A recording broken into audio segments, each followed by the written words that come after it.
찬양대 찬송 가사가 예수님께서 왜 고통당했나, 왜 찢기셨나, 왜 날 사랑하셨나 그런 가사였죠. 이 벌레 같은 날 위에 왜 그렇게 찢기셨나. 그게 하나님의 원하심이에요. 영원전에 아버지와 아들의 언약 속에서 원하셨기에, 하나님이 원하셨기에 그 일이 일어난 거예요. 우리가 원한 건 아니에요. 우리는 그런 거 원한 적도 없어요. 예수님의 살과 피를 원한 게 아니라 그냥 돈이나 많이 벌었으면 좋겠다, 그것만 원했던 사람들이에요. 그래서 하나님 원하심으로 십자가 사건이 일어나고, 그 십자가 사건이 우리에게 생명으로 주어지는 그 과정들, 이게 예수를 믿습니다라는 과정이죠. 그런데 우리는 이렇게 예수를 믿는 믿음으로 살기보다는 교회를 다니고 예수를 믿는다고 하면서도 여전히 세상 방식으로 살아가려고 합니다. 세상 방식으로 예측하면서 살아가려고 해요. 그러니까 자꾸 힘들고 어려워요. 선명해지지가 않아요. 신앙은 굉장히 심플합니다. 예수 믿는 가장 단순해져요. 그래서 자꾸만 복잡해지고 머리가 어지러워지는 사람들, 왜 그럴까요? 신앙이 어떤 지성적으로, 지식적으로만 추구해도 머리 어지러울 거예요. 정말 한글을 몰라도 상관없거든요. 정말 주님의 은혜가 임하게 되면 그 십자가의 사랑만 들으면 눈물을 절절 흘려요. 지난주에 경기도 모임에 갔을 때에 저 김포에서 우리 모임 요인 민속촌 입구인데요, 2시간 걸려서 왔더라고요. 2시간 걸려서 왔는데 이분이 그냥 십자가인데 그냥 눈물 줄줄 흘려요. 교회를 한 10년 정도 다니신 분이래요. 처음에는 이제 순복음교회 다니다가 또 이제 이사를 해서 또 다른 곳에 좀 2년 있다가 자기 이모가 저 설교를 속에서 들었다 그래요. 그러니까 이분이 그랬대요. 그 순복음교회 다니면서도 십자가 얘기할 때는 그렇게 감사가 되는데 왜 자꾸 십자가 예수님 얘기를 안 해주느냐 이랬대요. 그랬더니 이제 이모가 이제 들어봐라 그래서 2년 전부터 듣다가 이제 오셨다 그러는데요. 그게 참 놀라운 것은 그분이 순복음교회를 다니든지 뭐 어디를 다니든지 간에 정말 하나님의 백성이라면 그 십자가의 사랑이 전달돼요.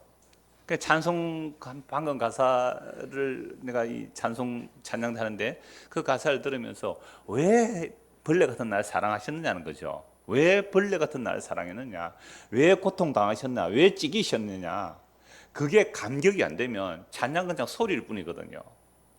왜 하나님의 아들, 죄 없으신 우리를 창조하신 그분이 왜 살찌기셨어요? 왜 고통당하셨어요?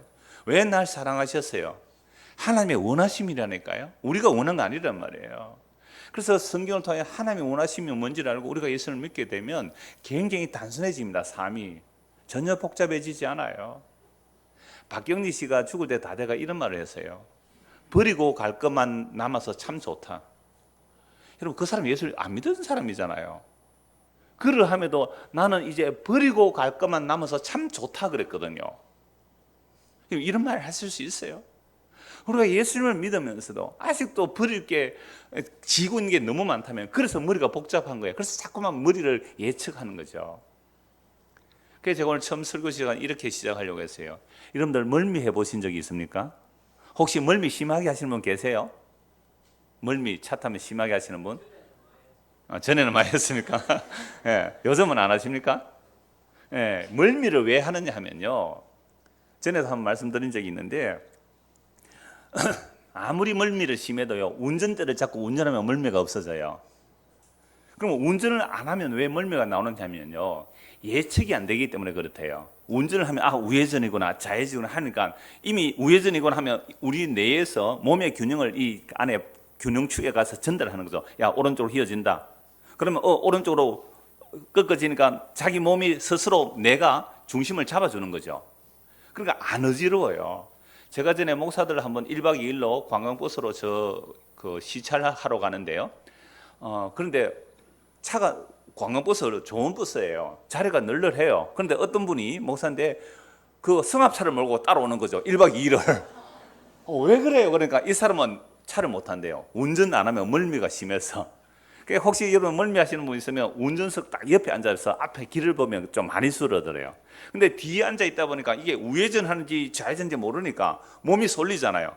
그때 내가 명령을 해서 중심을 잡으려고 하니까 민감할수록 이게 더 어지러운 거죠. 막 멀미가 난대요. 그래서 앞으로 자동차도 무인 자동차 시대가 열리잖아요. 그럼 제일 큰 문제가 뭐냐? 멀미 문제래요. 그 뇌과학자가 얘기를 했어요. 유명한 그 뇌과학자가 말했는데, 우리 그거 선전하는 거 보면 운전은 안 해도 되니까 네 사람이 이렇게 테이블 앉고 둘러서 막 회의하고 그러잖아요. 무인 자동차 시대에. 그때 제일 골치 아픈 게 뭐예요? 멀미 문제래요. 자, 제가 왜 이 얘기를 하느냐 하면요. 우리 인생도 사실은 예측하고 살고 싶어요? 그냥 살고 싶어요? 예측하고 살고 싶죠. 그러니까 예측하지 못하기 때문에 우리는 보험도 들잖아요. 만약에 내가 죽을 때까지 전혀 암 안 걸릴 것 같으면 암보험 들겠어요? 안 들겠어요? 교통사고 나는 죽을 때까지 한 번도 안 난다는 확실히 있다면 보험 들어요? 안 들어요? 안 들죠. 그런데 교통보험 뭐 이렇게 암보험 들 형편도 안 되고, 그런데 암 오면 어떻게 될지 머리 아파요? 안 아픕니까? 아프죠. 그러니까 사람들이 이렇게 장래일에 예측이 안 되기 때문에 점집에 가는 거죠. 좀 고등하면 종교를 기이하는 거죠. 왜? 신이시여 나의 앞날을 평탄케 인도해 주옵소서. 내가 정성을 바치겠나이다. 비나이다 비나이다. 그렇게 온 이유가 뭐예요? 장래일에 예측이 안 되니까 신이 알아서 험한 일은 안 당하게 해주시고 삼재는 피하게 해주시고, 삼재가 뭔지 아세요? 어떤 재수 없는 일은 안 일어나게 하시고, 원하소복이에요. 화는 멀리하고 복은 가까이 불러들이게 해주옵소서. 이게 미신이며 이게 좀 고동종결해도 그런 마음으로 사람들은 신에게 비는 거예요. 왜? 예측해서 살고 싶잖아요. 그런데요, 전도서 7장 13절 14절 이렇게 말씀합니다. 하나님께 행하시는 일을 보라. 하나님께서 행하시는 일을 보라. 하나님께서 굽게 하신 것을 누가 너희에 곱게 하겠느냐. 여러분 인생에 굽은 거 많죠. 이거 피집니까? 펴집니까? 안 펴집니까? 하나님 그거 굽게 해놓으셨어요. 이게 내 마음은 빨리 이 인생이 펴지기를 원하는데 하나님이 굳게 했는데 누가 펼 수 있느냐 이 말이에요. 여러분 인생이 지금 고난 가운데 있죠. 지금 아픈 시간 대상포 진짜 아프거든요. 저것도 좀 아파서 봐서 알아요. 진짜 고통스럽거든요. 이 대상포시 언제 끝나느냐? 약 5일분밖에 안 줘요. 그게 다른 그 대상포 특효약은 5일분. 그러면 낫고 나면 다른 약으로 대치를 했는데 그게 효과가 별로 없어요. 고통스럽단 말이에요. 언제 이게 끝나느냐? 여러분 흔히 말하잖아요. 캄캄한 터널 같은데 이게 언제 끝나느냐? 왜 인생이 안 피느냐? 지구명에도 뭐 볕들 날이 있다 그러더만 뭐 쨍하고 해뜰 날이 있다 그러더만 언제 내 인생에는 지구명에 볕이 좀 덜 난가? 라는 그런 생각들을 얼마나 많이 합니까? 그런데 하나님이 굳게 하신 건 사람은 바르게 할 수 없단 말이죠. 그러면 어떻게 하라고요? 전도서 7장 14절에 형통한 날에는 기뻐하고 공고한 날에는 되돌아보라. 그러니까 여러분들이 아무리 고난의 터널을 왔다 그러지만 잠시 잠깐 기쁨은 있었어요? 없었어요? 있었어요. 근데 사실은 기쁨이 더 많았는데 우리의 욕망이 크다 보니까 기쁨이 작아 보인 거예요. 다시 말씀드릴까요? 우리가 지금까지 살아오면서 기쁨이 훨씬 많았어요. 감사가 훨씬 많았어요. 그런데 고통스럽게 여겨지는 이유는 뭐예요? 자기 욕망이 커서 그래요. 아이들이 태어나서 빵긋빵긋 웃었던 그 기쁨, 그죠? 그건 누구도 부모 아니면 맛볼 수 없던 그 기쁨을 맛보았는데 걔가 좀 커서 애 먹인다고 이놈의 자식은 평생 내 애 맘이다 이러잖아요. 아니에요. 그 아이가 우리에게 준 기쁨은 그 애 먹이보다 더 큰 기쁨이었어요. 그러니까 우리의 욕망이 크니까 자꾸만 이 원수를 만나가지고 누구 보고 그래요? 이 원수를 만나가지고 남편 보고 그러잖아요. 뭐 또 남편은 그럼 가만히 있겠어요? 그러니까 이렇게 우리가 힘들고 어려운 그런 공고한 날보다 사실은 형통한 날 기쁜 날 있었단 말이에요.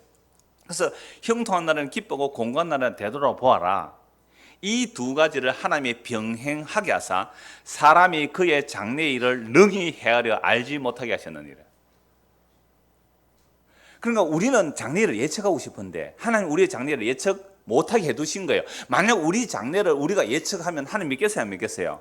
절대로 안 믿죠. 물론 예측이 안 되는 건 하나님이 있습니다. 나에게 어려운 일 얻게 해주시고 좋은 일만 있게 해주십시오. 이게 종교성이에요. 이게 모든 인간들의 욕망이거든요. 그래서 비나이다 비를 온 거죠. 근데 하나님은 우리에게 형통한 날이고 공고한 일에 섞어 두셨기 때문에 예측이 안 돼요. 야 이제 숨쉴만 하다 싶으면 어떻게 또 갑자기 공고한 날이 닥치고 그때는 뭐 하라고요? 생각 좀 하고 사세요. 성경에 생각 좀 하라, 기도 좀 하란 말이에요. 공고한 일이 닥칠 때에 나 죽겠다고 고함 지르지 말고 생각을 좀 해보란 말이에요. 아까 찬양대 찬양할 때 우리 뭐라 그랬어요? 이 벌레 같은, 벌레라면서요.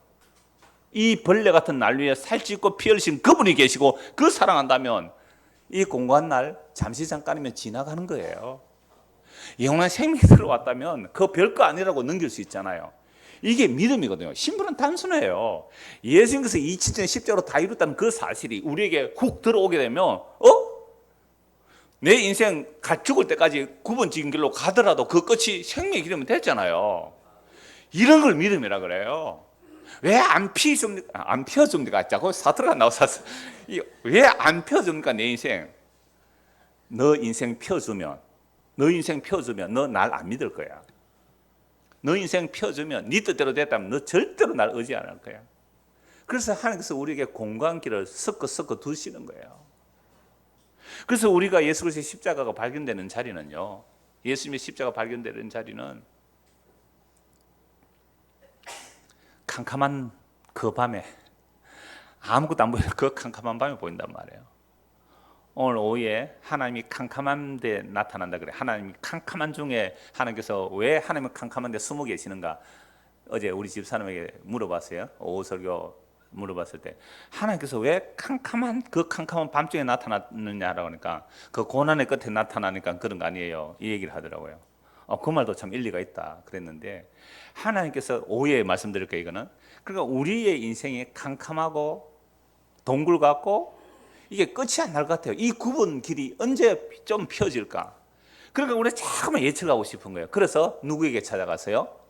점치는 사람에게 찾아갔고, 교회 다니는 사람 또 누구한테 찾아가요?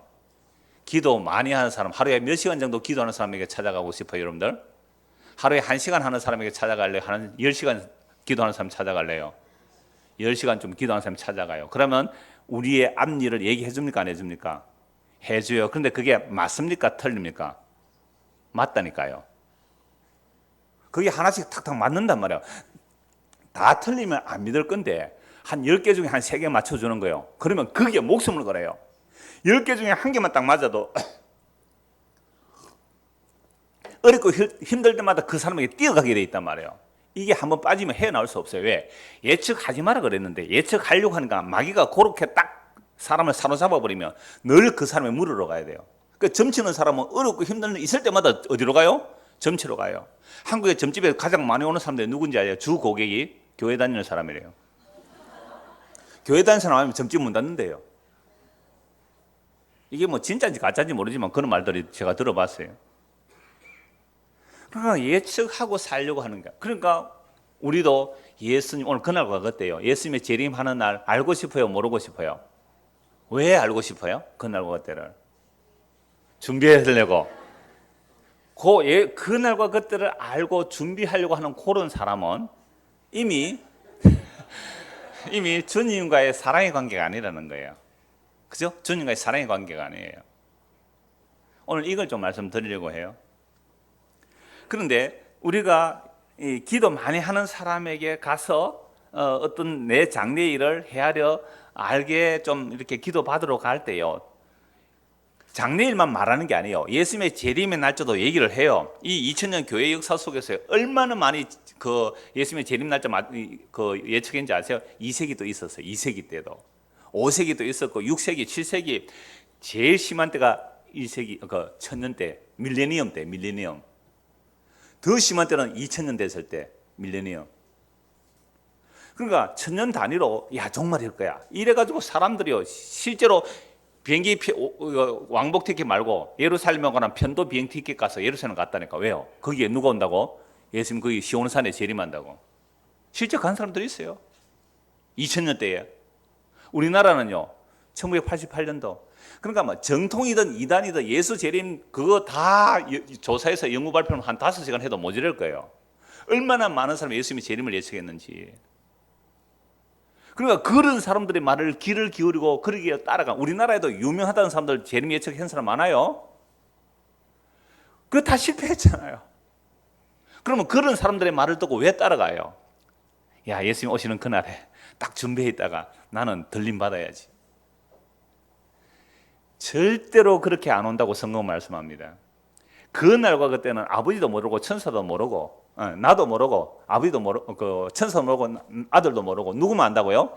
그러니까 하나님만 안다 그러니까 그러면 삼위일체가 어찌 돼요? 이렇게 물어요. 여러분 예수님께서 스스로 자기를 비워 종의 모습으로 오신 거예요. 아버지의 권위를 높이는 말씀이에요. 그런 얘기를 하는 게 아니잖아요. 그러니까 아버지에게만 안다. 너희는 몰라도 돼 이 얘기거든요. 그러면서 언제 예수님 재림하느냐면 막 난리와 기근과 지진이 막 소식이 일어나는 그럴 때 안 오십니다. 평안할 때에, 다음 주에도 보겠습니다. 아주 조용할 때에 그냥 일상적으로 일을 해요. 똑같이 밭에 일하고 똑같이 맷돌로 갈아요. 그런데 한 사람 데려가 버린다는 거예요. 이게 휴거 얘기 아니에요.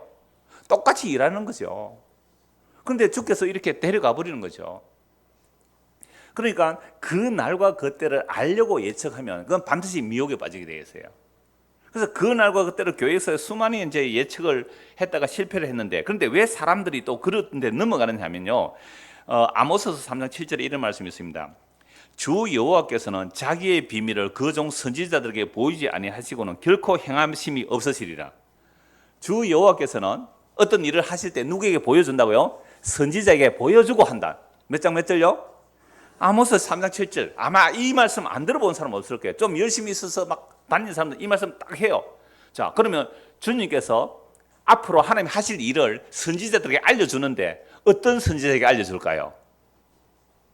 진짜 선지자에게 알려줄까요? 가짜 선지자에게 알려줄까요? 진짜 선지자 알려주겠죠. 그럼 진짜 선지자 중에도 어떤 선지자 알려줄까요? 기도 많이 하는 사람이 알려준다. 이렇게 나오는 거죠. 그러니까 나는 하루에 10시간씩 기도한다. 제가 어제 어느 설교를 잠시 들어봤어요. 여자 목사입니다. 자기는 하루에 기도를 막 언제 기도하고 말씀 보고 기도하고 말씀 보고 그렇게 너무 고마워서 그렇게 했는데 오늘 자기는 기도하는 시간 몇 시간인지 몰랐다 그래요. 그래, 딸아, 너는 나에게 참 기도 많이 한다. 너는 하루에 10시간 기도한다고 주님 알려주시더래요. 자기가 기도 많이 한 거. 그러니까 자기가 기도를 10시간 한다는 거죠. 그런 사람들에게 기도 받으러 가요. 그래서 딱 손 놓고 기도했더니 막 병이 고쳐졌다. 얼마나 많이 따라갈까요? 그러면서 하는 말이, 이렇게 선지자들에게 하나님께서는 자기 할 일을 미리 알려준다. 이게 무슨 얘기냐 하면요, 아모스 선지자는 북이스라엘의 선지자예요. 북이스라엘 선지자로서 남쪽 유다 사람인데 그 아모스 선지자가 북쪽에 가서 예언을 해요. 여러분들 우상 숭배하면 심판받습니다.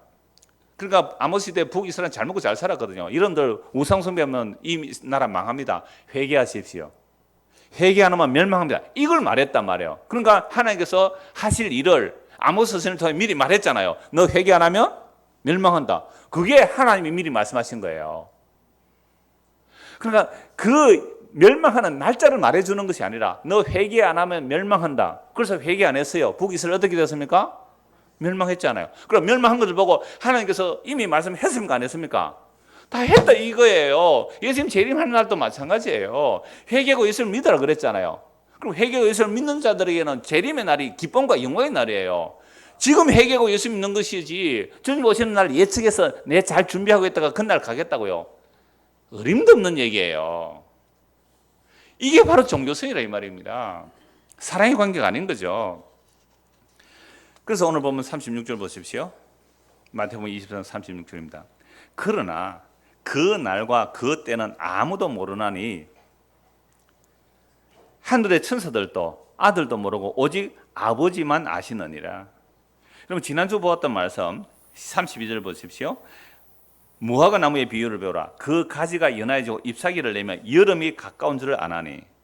이걸 가지고 무화과 비유에 쭉 말씀을 드렸습니다. 이와 같이 너희도 이 모든 일을 보거든. 그러니까 예루살렘이 막 성전이 파괴되고 이렇게 되거든 인자가 가까이 곧 문 앞에 이런 줄 알라 이렇게 말씀했잖아요. 이것이 인자가 가깝다는 말이 재림이 아니라 뭐라고 했어요? 성령 임하심이라는 거죠. 왜? 누가복음의 평행 구절을 딱 보니까 요 인자가 가까이 온다는 말을 뭐라고 했어요? 하나님의 나라가 가까이 온다. 그럼 예수께서 십자가에 죽으시고 부활하셔서 성령을 부어주시면 성령이 임하는 것이 인자가 가까이 온 거예요. 성령이 임하게 되니까 하나님 나라가 가까이 왔단 말이에요. 여러분 하나님의 나라, 예수님 이렇게 말씀했잖아요. 하나님 나라가 여기에 있다 저기 있다 하지 말라. 너희 안에 있다. 그게 무슨 상태예요? 우리 옛날에 시간 다닐 때 야 이게 어망인데 영어 어망인데 너희 사이. 그럼 너 나 둘만 있으면 사이가 되나? 적어도 세 사람 둘 있어 사이가 돼. 너와 나 사이에 뭐가 있다고요? 하나님 나라. 그럼 세 명은 너 나. 그래서 예수님께서 몇 사람 안으로 얘기하세요? 두세 사람, 두세 사람이 모여야 되겠구나. 그러면 교회구나. 이렇게도 얘기를 한 거죠. 근데 왜 두세 사람이라도 주의 이름으로 모인 곳에 내가 너희와 함께 하겠다고 하셨으며 하나님 나라가 여기저기 있는 것에 너희 안에 있다고 하셨을까요? 그것은 예수님이 하나님 나라의 주인공이잖아요. 아들의 나라죠, 하나님 나라는. 그러면 예수님과 함께 제자들이 있을 그때가 뭐예요? 하나님의 나라예요. 예수님이 이 땅에 몸으로 오셨을 때에 제자들과 함께 있으면 제자들은 지금 뭘 맛보고 누리고 사는 거예요? 하나님의 나라를 맛보고 누려요. 예수님이 그 안에 계시니까. 예수님이 하나님의 나라는 아들의 나라입니다. 골로새 1장에 보면 하나님의 나라 아들의. 그러니까 예수님이 우리에게 와 계시니까 그때가 뭐예요? 하나님의 나라라니까요. 그러니까 제자들이 지금 하나님 나라를 맛보고 있는 거죠. 그걸 또 놀랍게 변화산에서 직접 목격하잖아요. 예수님이 영광스럽게 변화되니까. 예수님이 계시면 너희 가운데 내가 있으니까 너희 하나님 나라야. 근데 예수님 떠나시잖아요. 막 걱정해서 제자들이. 근데 나중에 성령이 임하게 돼요. 근데 성령이 임하게 되니까 내가 뭐예요? 하나님의 나라가 되는 거예요. 이게 인자가 임한다는 표현이에요. 그러나 이 말씀은 중첩이라 그랬습니다. 성령이 임하게 된 자들은 정말 그때, 정말 예수님께서 역사적으로 재림할 마지막 날을 기다리게 돼 있어요. 그런데 그 날만 기다리면 안 돼요. 지금 뭐예요? 회개하고 예수님을 믿어야 돼요. 여러분, 회개하고 예수님을 믿으면 성령이 우리에게 임합니다. 이게 성령이 우리에게 임하게 되면 우리가 예수님을 믿게 되죠. 이 동전의 양면과 같은데요. 그래서 예수님을 믿으면 하나님의 나라가 임했어요. 그 사람에게. 여러분, 나라라는 개념은 하나님 나라가 하나님의 다스림이거든요. 하나님의 통치예요. 예수님이 우리의 주인이세요. 예수님이 우리의 왕이세요. 그래서 예수님이 우리의 주인과 우리의 왕으로 지금 다스리고 계시면 하나님 나라가 어디에 이루어진 거예요? 우리 안에 이루어졌잖아요. 하나님 나라 여기 있다 저기 있다 하지 말고 여러분 안에, 저와 여러분 안에 예수님이 주와 그리스도로 와 계시면, 예수님이 우리의 왕으로 우리 안에 와 계시면 이게 뭐가 된 거예요? 하나님의 나라라. 그래서 우리가 하나님의 나라라 그래요. 우리를 각 족속과 백성과 방언에서 피로 사서 우리를 하나님의 나라로 삼으셨다고 해요. 그 예수님의 피 왜 흘렸어요? 우리를 하나님의 나라 삼은, 하나님의 나라가 되려면 누가 우리 안에 와 있어야 돼요? 예수님 우리 안에 와 계셔야 돼요. 근데 몸으로 예수님이 계실 때는 그때 하나님 나라를 맛봐요. 근데 이제는 성령이 왔기 때문에 성령이 임하여 동시다발적으로 여러 곳에서 하나님 나라의 통치를 맛보게 되는 거죠. 근데 성령이 임하여 하나님 나라이지만 아직도 완성태는 아니다 이 말이죠. 성령은 보증금이세요. 이게 성령이 임하게 되면 반드시 뭘 알게 되냐면 왜 예수님께서 십자가로 다 이루었다 했는지 알아요. 그래서 십자가가 그날과 그때의 완성임을 알 뿐 아니라 이 세상의 종말임을 알게 되고 새하늘과 새 땅의 시작이 그곳임을 알게 되는 거죠. 그래서 바울이 십자가 하는 거예요. 그러니까 하나님의 세상 심판이 십자가로 이미 완료된 거예요. 이게 예수님 재림하시는 그날에 확정돼요. 마지막 심판의 기준이 뭐예요? 너 예수 믿었니? 안 믿어? 이거예요. 하나님의 아들을 짓밟아버리고 우리를 거룩한 언약의 피를 부정한 것으로 여기고 이것을 증가하는 은혜의 성령을 욕되게 하는 자가 받을 벌이 뭔지 아느냐? 히브리서 10장에 나오는 말씀이에요. 마지막 심판의 기준은 이거거든요. 그러면 이미 2000년 전에 십자가로 다 했던 그 약속의 말씀을 믿는 자들은 회개하고 제사를 받고 영원한 생명을 얻게 되지만 그 예수를 믿지 않으면 주님 오시는 마지막 날에 딱 심판의 기준이 그거거든요. 그러면 지금 우리가 회개하고 예수를 믿을 때 성령이 임하게 되고 성령이 임한 사람들은 주님의 다스림이 있어요.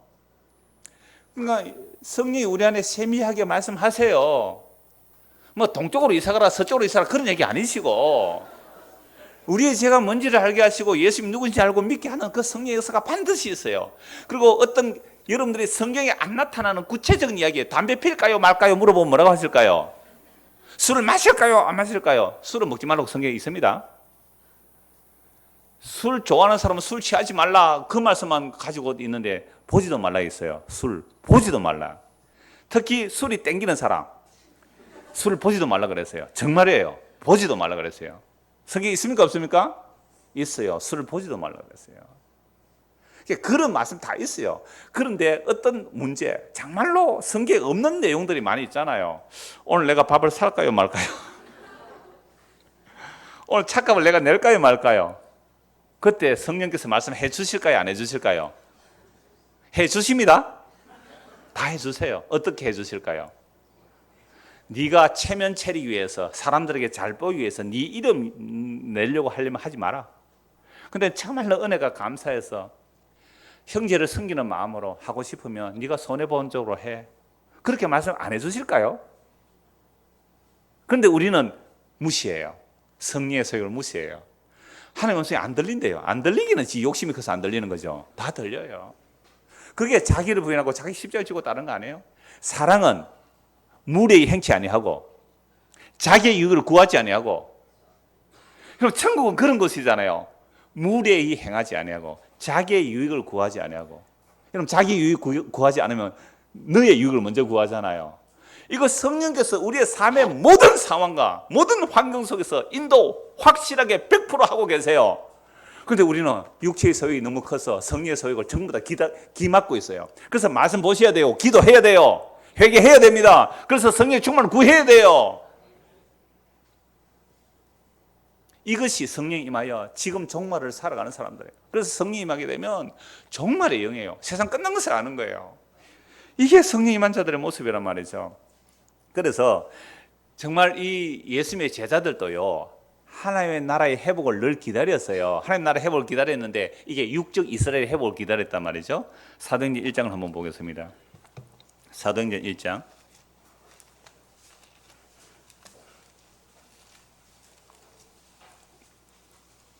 6절입니다. 그들이 모였을 때, 제 예수님 십자가에 죽으시고 이제 부활하셨어요. 이제 성천하기 직전입니다. 40일 동안 땅에 계시면 예수님께서 제자들 세 분이나 자기를 보여주셨어요. 이제 마지막으로 이제 성천하기 직전에 제자를 모았습니다. 그들이 모였을 때에 예수께서 여쭈어 이르되 주께서 이스라엘 나라를 회복하심이 이때니까 하니. 보세요. 부활하셨어요. 부활하신 예수님께서 제자를 보여주셨어요. 그런데 굉장히 조심스럽죠. 왜 조심스럽게 주님 이스라엘 나라를 회복할 때가 이때입니까? 왜 조심스럽게 물었을까요?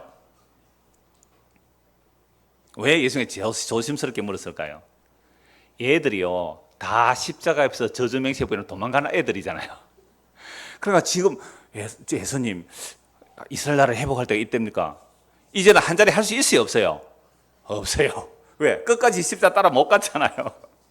내가 죽기까지 순종하겠다고 했잖아요. 만약에 그 예수님의 12 제자들이 정말 십자가에서도 부인하지 않고 끝까지 따라갔다면 뭐라고 말할까요? 예수님 빨리 이스라엘 나라 회복하세요. 뭐합니까 지금? 예수님 빨리 이스라엘 나라 회복하세요. 이러지 않았을까요? 왜? 내가 끝까지 부인 안 하고 주님을 따라갔으면 그렇게 말할 거예요. 근데 이제는 다 부인했잖아요. 십자가에 다 도망갔잖아요. 그러니까 조심스럽게 부활하신 예수님 혹시 이스라엘 나라를 회복할 때가 이때입니까? 뭐 자기 공로가 하나도 없잖아요. 이 느낌 안 옵니까? 제 혼자만 그래 지금. 아니 여러분은 안 그래요. 여러분들이 언제 남편들이 언제 집에 들어올 때 당당해집니까? 월급도 보너스 받아가지고 그것도 예측지 못한 아내도 모르는 보너스를 듬뿍 받았을 때 얼마나 당당해집니까? 그런데 오다가 서리를 당했어요. 이거요 집에 못 들어옵니다. 안 그렇겠어요? 서리 소매식을 당하면 못 들어. 그래서 지금 예수님께서 십자가에 부활하시고 나서 이제 성찬의 제자를 딱 모으니까 굉장히 조심스러운 것 같아요. 제가 주님 혹시 이스라엘 나라를 회복할 때가 이때입니까? 그런데 아직도 이 아이들이 정신을 차립니까 못 차립니까? 사도들 얘들께서 미안합니다만은 뭐 정신 못 차려요. 왜? 이스라엘 나라 회복이라는 말이 뭐예요? 다윗과 솔로몬 시대처럼 영광스러운 나라가 회복되면 그래도 내가 예수님한테 좀 이렇게 끼어들어서 한 자리 할 그 생각을 합니까 안 합니까? 하고 있어요. 그래도 하고 있어요. 그래서 예수님이 뭐라고 말씀하셨을까요? 7절 이르시되 때와 시기는 아버지께서 자기 권한에 두셨으니 너희 알 바 아니다. 세상에 너희 알 바 아니다. 우리는 알고 싶죠. 그날과 그때가 언제인지. 우리 권한 아니에요. 그 알려고 하는, 그 예측하는 그 생각들이, 그러면 차기 대통령 누가 될 것 같아요? 정치하는 사람 이미 촉이 와요. 차기 대통령 누가 오느냐? 그 줄 선단 말이에요. 그러니까 이런 마음으로 예수님 따라간 것을 아직까지. 그래서 이렇게 말씀해요. 너희의 알 바 아니다. 오직 성령이 너희에게 임하시면 너희가 권능을 받고 예루살렘과 온 유다와 사마리아 땅 끝까지 이르러 내 증인이 되리라 하시니라. 이 말씀을 마치시고 그들이 보는데 올라가시니 구름이 그를 가려 보이지 않게 하더라. 올라가실 때 제자들이 자세히 하늘을 쳐다보고 있는데 흰옷 입은 두 사람이 그들 곁에 서서 이르되 갈릴리 사람들아 어찌에 서서 하늘을 쳐다보느냐 너희 가운데로 하늘을 올리우신 이 예수는 하늘로 가심을 본 그대로 오시리라 하였느니라. 그리고 예수님 성천하셔서 성령을 부어주시죠. 사도행전 2장을 보십시오. 사도행전 2장입니다. 33절 하나님이 오른손으로 예수를 높이시며 드디어 오순절날 성령이 임했습니다. 사도행전 2장에서 사도들이 복음을 전합니다. 성령이 임한 사도들이요 이스라엘을 건설합니까? 복음을 전합니까? 여러분 이걸 잘 보셔야 돼요. 성령이 임한 사도들이 이스라엘의 회복을 위해서 일하는 게 아니에요. 육적 이스라엘 회복을 위해서 하는 게 아니에요. 로마를 물리치고 뭐 예루살렘 성벽을 세우고 이런 얘기를 안 하는 거예요. 진짜 성령이 임하게 되니까 뭘 얘기하느냐면 세상 끝이 왔다는 거예요. 그래서 요엘 선지자가 말세에 성령을 부어주는 그 말씀을 인용하면서 여러분 지금 세상이 끝이 왔으니까 회개하고 예수를 믿으십시오. 누구든지 주의 이름을 부르는 자는 구원을 얻습니다. 이게 사도들이 전한 복음의 내용이에요. 너희가 십자가에 못 박아 죽인 예수를 하나님이 살리시고 주와 그리스도가 되게 하셨습니다. 이 말씀 듣고 어찌할꼬 했을 때에 회개하고 주 예수를 믿으라 그리하면 성령을 선물로 받으리라 라고 말씀하셨잖아요. 이게 종말입니다.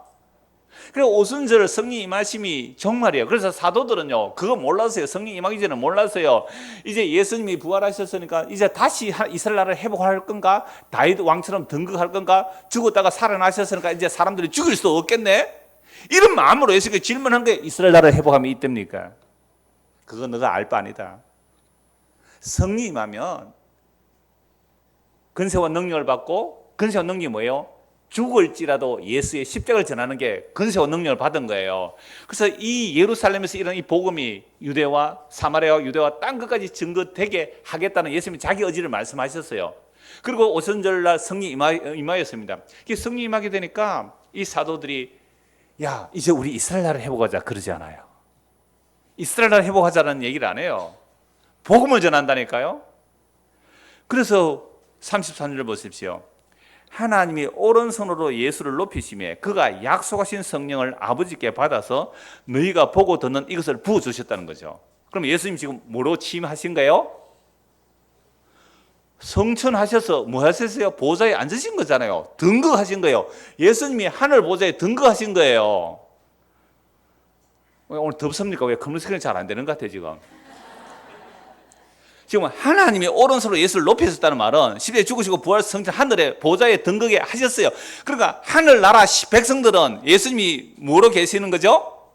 하늘 보좌에 왕으로 앉아 계시잖아요. 그럼 그 예수님을 믿는 사람은 지금 이 역사에서 뭐 하는 거예요 우리는? 하나님의 나라요. 하나님의 백성이잖아요. 제가 지금 굉장히 어렵게 얘기한 겁니까? 아니죠. 그래서 이미 예수님이 하늘 보좌에 왕으로 자정하게 계신다니까요. 그 예수님이 성령을 보여서 우리가 예수를 믿게 되면 우리는 이 하나님 나라 백성이잖아요. 예수님이 지금 이 아버지께서 지금 보좌 우편에 높이 앉아 계신단 말이에요. 그러면서 하는 말씀이 이래요. 다윗은 이 지금 베드로가 성령 임하고 나니까 성경이 이제 뭘 증거하는지 알게 되는 거죠. 그래서 다윗은 하늘에 올라가지 못하였으나 친히 말하이르되 주께서 내 주에게 말씀하시기를 내가 네 원수를 내 발등상이 되게 하기까지 너는 내 우편에 앉아 있으라 하셨도다 하였으니 이게 다윗 보고 한 말이 아니잖아요. 그런데 이스라엘을 온 점을 확실히 알지니 너희가 십자가에 못 박은 이 예수를 하나님이 주와 그리스도가 되게 하셨느니라 하니라. 그래 보세요. 이 예수님이 지금 하늘 보좌 우편에 앉았는 것이 다윗의 시편을 가지고 예수님이 우리의 왕이 되셨다고 말씀하고 있잖아요. 자, 이 말을 들었을 때에 마음에 찔려서 어찌할꼬 하니까 베드로가 회개하고 예수를 믿어라. 그러면 제사를 받고 성령 선물로 받는다라고 말씀하셨잖아요. 39절 보십시오. 이 약속은 너희와, 이 너희는 누구 계세요? 지금 베드로의 복음을 듣는 너희와 유대인들이죠. 너희 자녀와 모든 먼데 사람, 이 먼데 사람 누구일까요? 여러분 이방인 포함되어야 되죠. 물론 흩어진 디아스포라 유대인들도 포함돼 모든 먼데 있는 사람 곧 우리 하나님이 얼마든지 부르시는 자들에게 하신 것이에요. 그러니까 세상에 이방인 우리 창원에 사는 우리들도 주께서 불러주신다면 얼마든지 부르신다면 우리도 뭐 할 수 있는 거죠? 회개하고 예수님을 믿을 수 있잖아요. 그러니까 이것은 주님께서 먼데 있는 여러분들도 불러서 주님을 믿게 합니다. 이 말을 지금 누가 해요?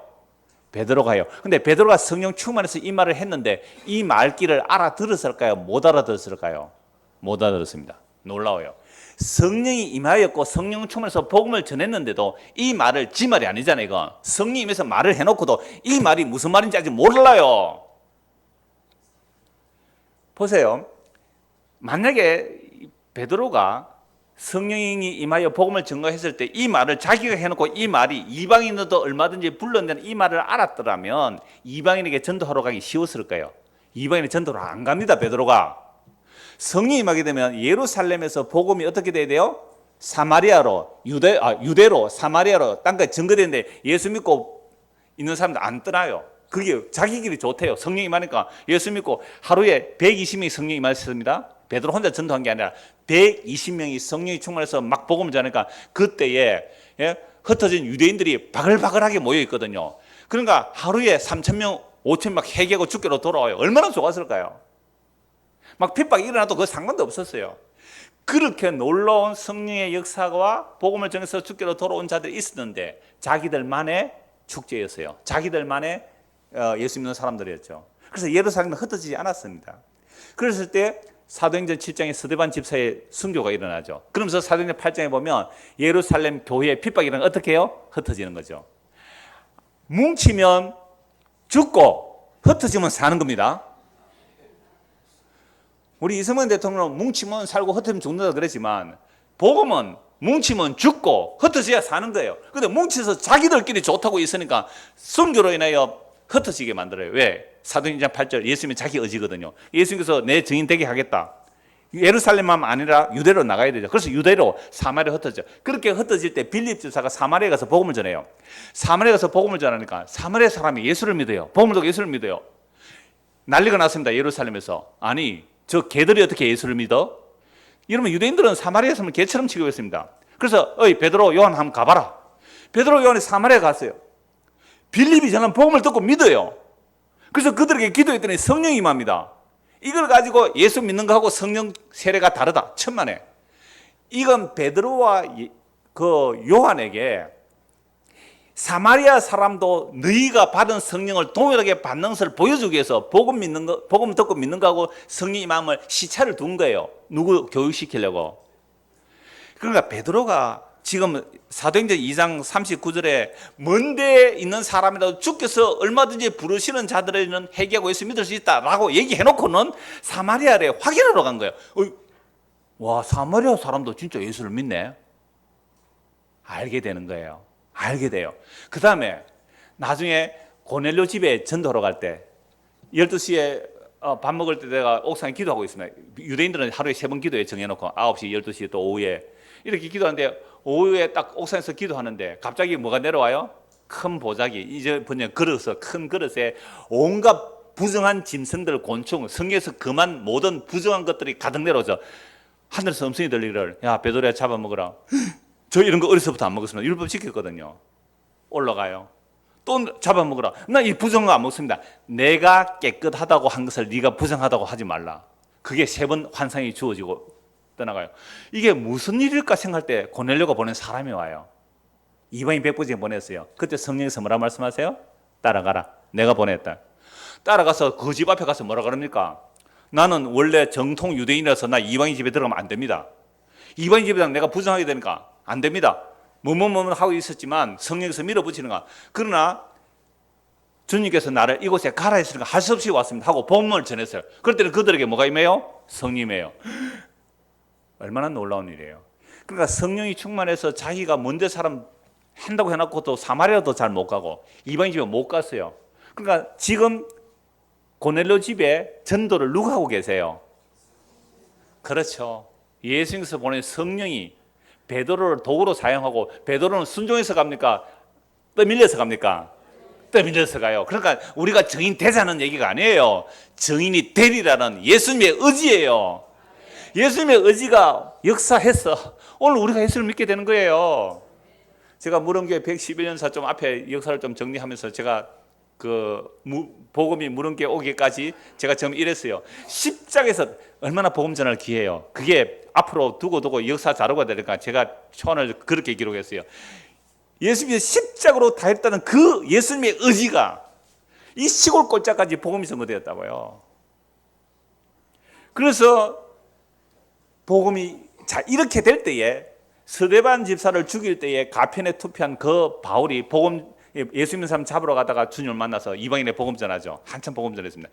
그러니까 이제 무슨 일이 일어날까요? 정통 유대인 중에 예수 믿는 사람하고 이방인 중에 예수 믿는 사람하고 충돌이 일어나요.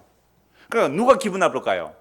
정통 유대인. 우리는 어려서부터 온갖 것을 다 했는데 어제 사회전도에 모였을 때에 제가 오기도 전에 있었던 분이 2분 계시고 나머지 10분은 다 최근에 오신 분들, 몇 년 전에 오신 분들이잖아요. 그러면 유대인들은 어려서부터 율법 다 지키는데 이방인들은 갑자기 예수 믿고 똑같이 구원에 이르렀다. 누가 기분 나빠요? 유대인이 기분 나쁘죠. 만약 그 사회전도에서 미안합니다. 이런 예를 들어서 근사투표를 했습니다. 근데 처음 초창기보다 있었던 사람은 안 되고 한 4년 전에 5년 전에 온 사람이 됐다 이러면 기분 나쁘겠어요? 안 나쁘겠어요? 안 나쁘다 하는 사람이 있는데 해봐야 알아요. 그러니까 이게 뭐냐면 유대인들이요. 그러니까 기분 나쁘잖아요. 그래서 이방인들 예수 믿는 사람 보고 야 예수 믿는 것만으로는 안 되고 너희도 할례를 받아야 돼. 할례는 영원한 언약이야. 안식을 지켜야 돼. 이런 율법 조문을 가지고 있을 때 바울이 뭐라 그래요? 이 십자가의 원수들아 그러거든요. 그래서 사도들의 회의가 일어나요. 베드로, 요한, 또 바울, 바나바 사도들과 그 사람들이 다 모여서 회의하는 내용이 사도행전 15장이에요. 한번 보십시다. 사도행전 15장. 여러분 이 말씀을 드리는 이유가 그 날과 그 때가 육적 이스라엘 회복이 아니라는 말씀을 드리는 겁니다. 사도행전 15장 12절 보십시오. 사도행전 15장 6절 보십시오. 사도와 장로들이 이 일을 의논하러 왜 모였습니까? 이 5절 보십시오. 바리새파 중에 어떤 믿는 사람들이 일어나 말하되 이방인에게 할례를 행하고 모세 율법을 지켜라 명하는 것이 마땅하다. 이 바리새인들이 예수 믿었잖아요. 그러니까 이방인들이 예수 믿고 아무것도 안 하니까 예수 믿고 구원받는다니까 그럴 수 없다. 너희도 할례를 받고 모세 율법을 지켜라. 이것 때문에 엄청난 논쟁이 일어나죠. 그래서 사도들의 회의라 그래요. 아주 중요해요. 사도행전 15장이. 자, 그렇게 사도와 장로 이 일을 의논하러 모여 많은 변론이 있으노 갑론을박을 했겠죠. 많은 변론이 있은 후 베드로가 일어나 말하되 베드로가 그래서 수제자 우리 흔히 그렇게 말하잖아요. 제일 먼저 부름받은 사도니까 권위가 좀 있었겠죠. 형제들아 너희도 알거니와 하나님이 이방인들로 내 입에서 복음의 말씀을 들어 믿게 하시려고 오래전부터 너희 가운데서 나를 택하시고 또 마음을 아시는 하나님이 우리에게와 같이 그들에게도 성령을 주어 증언하시고 믿음으로 그들의 마음을 깨끗이 하사 그들이나 우리나 차별하지 아니하셨느니라. 그런데 지금 너희가 어찌하여 하나님을 시험하여 우리 조상과 우리도 능히 매지 못하던 멍에를 제자들의 목에 두려느냐. 그러나 우리는 그들이 우리와 동일하게 주 예수의 은혜로 구원받는 줄을 믿노라 하니라. 이게 유대인들의 자기 부인이에요. 그런데 베드로 처음에 이렇게 했습니까? 안 했습니까? 성령이 안 했잖아요. 사마리아도 잘 안 가려고 그랬어요. 고넬료 집에 안 가려고 그랬어요. 왜? 나는 유대인인데 너는 이방인들이잖아. 그런데 성령께서 밀어붙이시니까 그 두 경험, 사마리아 사람들이 성령 임하는 것과 고넬료 집에 성령 임하는 것을 보고 자기들도 성령 임해서 예수님을 알고 믿게 됐잖아요. 그걸 알고 나서는 이제 사도행전 15장에 와서 벌써 몇 년이 지났겠죠? 뭐라고 고백해요? 우리나 이방인이나 주 예수의 은혜로 구원 얻습니다. 이게 하나님의 나라입니다. 이게 영적 이스라엘입니다. 그러니까 이런 사람들은 새 예루살렘 이 땅에서 제3성전 짓고 예루살렘 회복 이런 운동 하겠어요? 안 하겠어요? 안 한다니까요. 안 한다니까요. 이게 성령한 사도들이 이미 확정하고 끝낸 거예요. 더 결정적인 증언을 야고보가 해요. 12절 보십시오.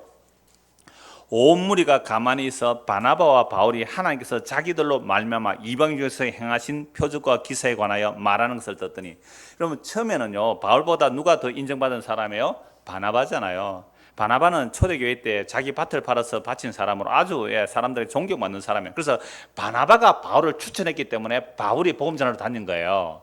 바울은 예수 믿는 사람 잡아 죽이는 사람이니까 아무도 바울 온다면 도망갔는데 바나바가 데리고 오니까 바울의 말을 들어준 거예요. 그러니까 나중에 바나바가 이름이 뒤로 가고 바울이 먼저 나와요. 이름이 바울과 바나 이렇게 돼요. 놀랍죠? 그러니까 이 바나바가 바울을 데리고 와서 이방인의 복음 전한 이야기를 거기서 사도들이 해요. 자, 이렇게 말을 마치고 나니 몇 시간 걸렸을까요? 여러분, 유대인들은요 만장일치가 없어요. 만약에 만장일치가 일어난다면 그거는 회의가 잘못됐다 그래요. 한 명 정도 반대를 해야 돼요. 갑론을박 몇 시간 했을 거예요. 그렇게 하고 나서 제일 마무리. 그래서 예루살렘 그 초대 회의의 의장은 야고보로 해요. 사람들이. 왜? 마지막 결론을 내리거든요. 예수의 동생 야고보였잖아요. 그래서 말을 마침에 야고보가 대답하여 이르되 형제들아 내 말을 들으라. 하나님이 처음으로 이방인 중에서 자기 이름을 위할 백성을 취하시려고 그들을 돌보신 것을 시몬이 말하였으니 선지자들의 말씀이 이와 일치하도다. 기록된 바. 베드로가 이방인 가운데 구원 얻는 자 돌보신 것을 하나님이 이방인도 돌보신 베드로가 말했다 이거죠. 그래서 선지자들이 한 말이 이와 똑같다. 그러나 선지자들이 베드로가 한 말처럼 이방인도 구원받는다 했다라고 야고보가 결론을 내는 게 16절입니다. 기억 뭐라고 되어 있어요? 아모스서 9장 11절 12절. 놀랍죠? 아모스. 앞에 아모스 인용했죠? 아모스가 이미 예언해 놓은 거예요. 뭐라고 예언했냐면 이후에 그러니까 아모스의 말을 안 듣고 회개 안 함으로 북이스라엘 멸망해요. 멸망하지만 그러나 하나님의 약속은 영원하기 때문에 또 하나님께서 자기 약속을 이루어내실 거다. 그게 다윗 언약을 말하는 거죠. 16절. 이후에 내가 돌아와서 다윗의 무너진 장막을 다시 지으며 또 그 허물어진 것을 다시 지어 일으키리니 이는 그 남은 사람들과 그 이스라엘 남은 자들이죠. 내 이름을 일컬음 받는 모든 이방인들로 주를 찾게 하려 함이라 하셨으니 즉 예로부터 이것을 알게 하신 주의 말씀이라 함과 같으니라. 끝났죠? 그러면 성령이 임한 사도들이 회의를 했을 때에 이스라엘, 육적 이스라엘 나라의 회복을 말합니까? 아니면 정말로 유대인이나 이방인 중에 예수 믿는 사람들이 하나님의 나라됨을 말합니까? 전자예요, 후자예요? 후자예요. 그래서 다윗의 무너진 장막, 다윗의 무너진 장막을 일으켰다.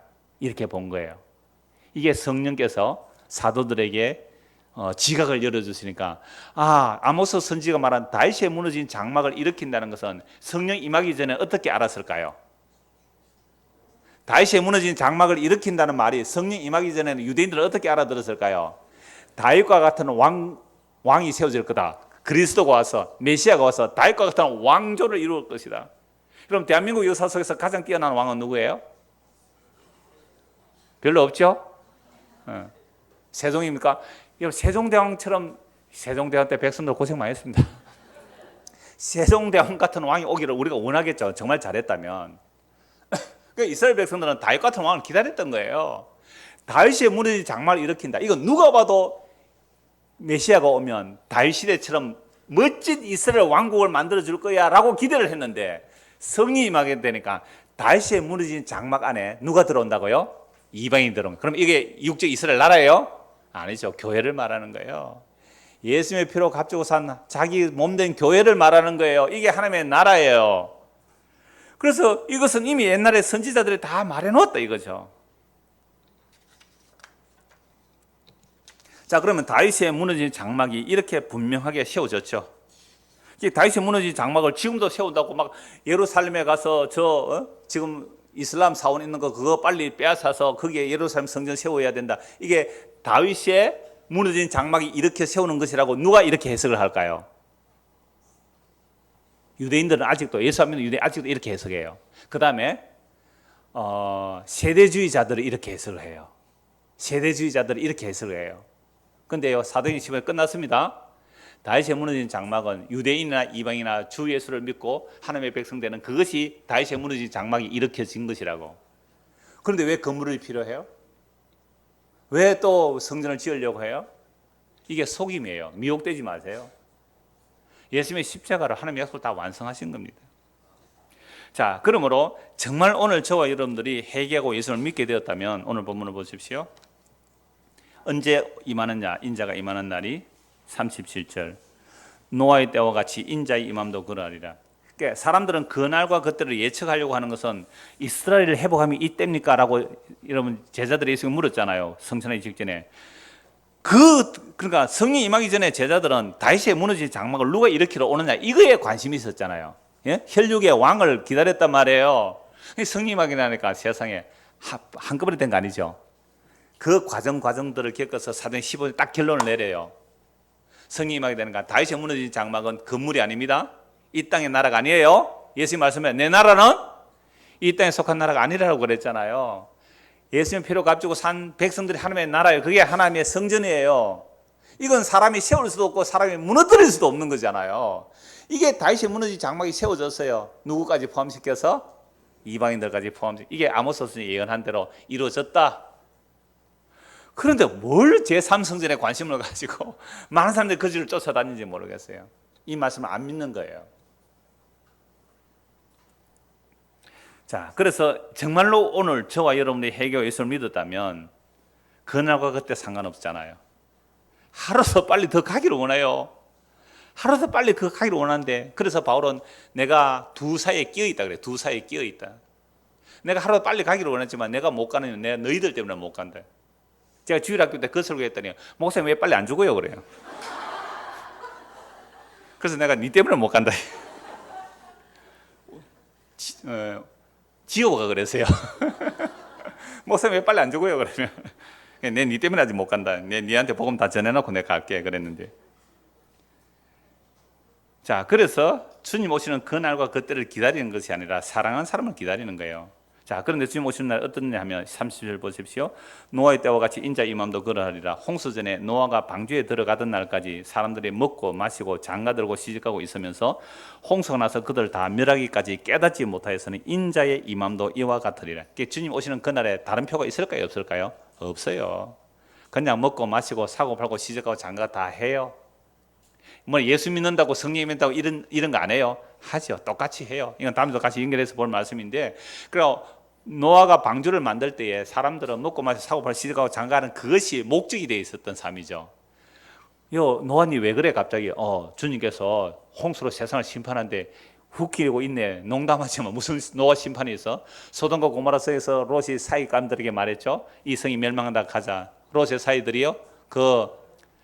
농담으로 얘기했잖아요. 롯이 전 하나님의 말씀을 농담으로 얘기했어요. 그러니까 하나님이 심판한다는 사실을 믿지 않는 사람들은, 하나님께서 세상을 심판한다는 사실을 믿지 않는 사람들은 농담으로 여기면서 이 세상에 먹고 마시고 사고 팔고 시집가고 장가가는 게 삶의 목적이 되어 있어요. 그러니까 기도를 해도 뭘 위해서 기도했습니까? 주여 먹고 잘 살고 좋은 데 시집가고 좋은 데 장가가고 사고 팔고 하나님께 기도해도 그게 목적이 되어버렸잖아요. 여러분 사고 팔고 먹고 마셔서 시집가고 장가는 그게 이 땅에 우리가 살아있는 다 그렇게 살죠. 성령 임해도 다 그렇게 살죠 우리가. 근데 그게 목적이 되어버렸어요. 그러니까 그렇게 생각 어느 날 갑자기 홍수가 임하는데 방주는 이미 일주일 전에 문이 닫혀버려요. 그래서 그날과 그때는 아무도 몰라요. 갑자기 주님 오세요. 그러니까 우리는 그날과 그때를 예측하여 살려고 하는 것이 아니라 사랑하면 되는 거예요. 그래서 아주 제가 쉽게 이런 예를 드립니다. 우리 학생들, 청년들도 그런 얘기를 많이 하는데요. 여러분들 어떤 사람을 사랑에 빠졌습니다. 남자, 여자, 처녀 총각이 사랑에 빠졌어요. 사랑에 빠졌는데 한 사람은 서울에 있고 한 사람은 부산에 있어요. 뭐 창원으로 합시다. 한 사람 창원에 한 사람 서울에 있습니다. 일주일에 한 번밖에 못 만나요.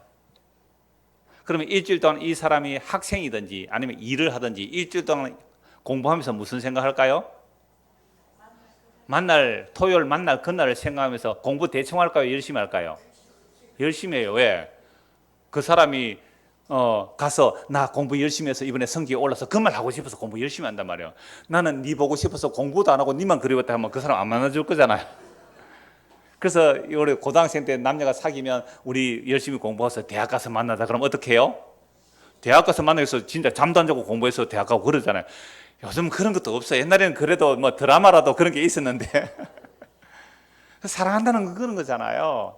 일을 하는 사람이 사랑하는 사람 만나러 가요. 일주일 동안 일을 하면서 대충 할까요? 그냥 뭐 그날만 사모하면서 막 대충 일할까요? 아니면 열심히 일할까요? 열심히 일해요. 근데 공부를 하든지 일을 하든지 열심히 하면서 그 공부 자체가 목적이 아니라 일 자체가 목적이 아니라 뭐가 목적이 되어 있어요? 그 사랑하는 사람을 만나고 싶어서 열심히 공부한 거예요.